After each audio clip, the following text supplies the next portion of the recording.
So hello everyone, it's me again, Daniel Uy, your PMP here at Toyota Marikina. So financing transaction naman tayo, ano ba yung mga kailangan natin? Okay, so simple lang, kapag mag-asawa, so kailangan silang dalawin nasa application. Kung hiwalay naman, pwede naman tanggalin. And i-declare na lang dun na separated kayo. So pwede natin ilagay na separated legally or separated lang. Wala namang problema kay bangko yun kasi may CI naman tayo. Okay? So alisin muna natin si usapang separated, no? Wala muna nun. So halimbawa borrower si Mr. So siya yung nasa taas ng application natin. Ngayon, kung parehas employed, ito yung requirements natin. Certificate of Employment, ITR 2316. Kung may bank statement kayo, mas maganda, suporta yan. ID nyo dalawa, proof of billing, and mas maganda rin na meron kayong sketch ng bahay nyo para madali kayo i-CCI ng mga bangko. Okay?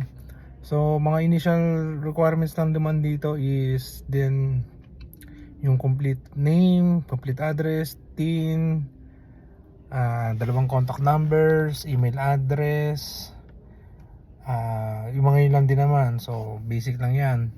Paano naman kung OFW naman yung isa nating borrower, diba? So si borrower, pwede natin siyang ilagay doon pag mag-asawa, pero pag magkapatid, tinatanggihan ng bangko yan. So halimbawa, OFW si Mr. kukuha ng sasakyan, pwede naman yun, and minsan hindi pwede. Okay? Mas maganda pa rin na si borrower nandito sa Pilipinas. Okay?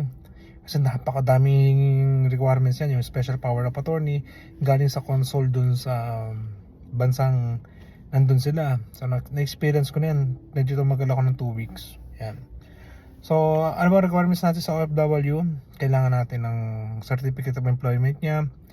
Siyempre ang nakalagay doon yung position, salary, and tenure. Then yung pangalawa is proof of remittance. Ganun lang naman kasimple.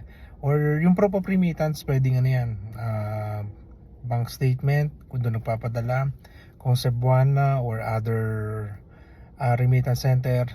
At least 3 months pahingi po kami noon para maibangga namin sa bangko na ito si kliyente o yung borrower nagpapadala ng pera dito. Okay?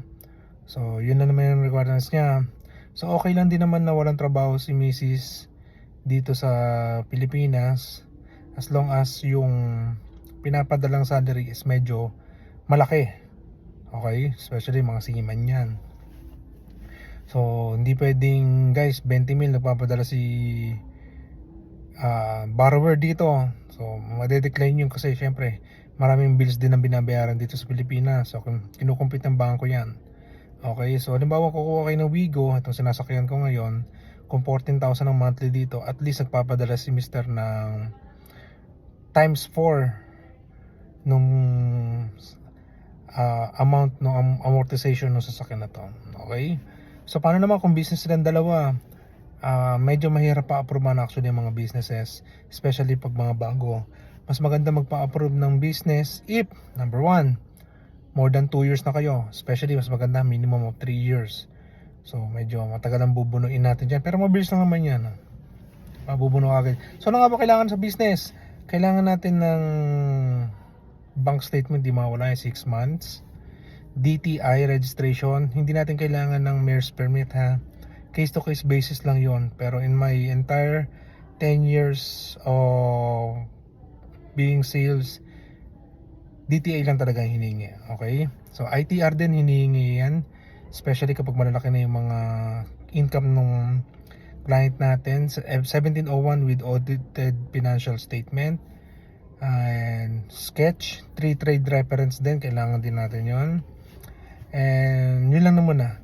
Okay? So ano pa ba yung mga ano natin dito, mga employment? So usually ano lang naman yan, OFW, employed, tsaka business.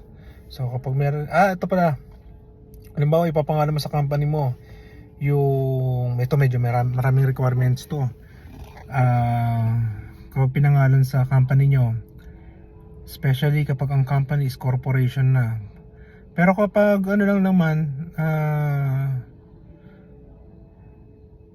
single proprietor lang naman, ITR, bank statement, free trade reference, tsaka yung DTI lang. Pero pag corporation, kailangan ng Security and Exchange Commission certificate, bank statement, GIS, audited financial statement, 1702. Ang dami nun. So, nabanggit ko ba yung 3 trade reference? Kailangan din yun. Bank statement, and so on. Okay?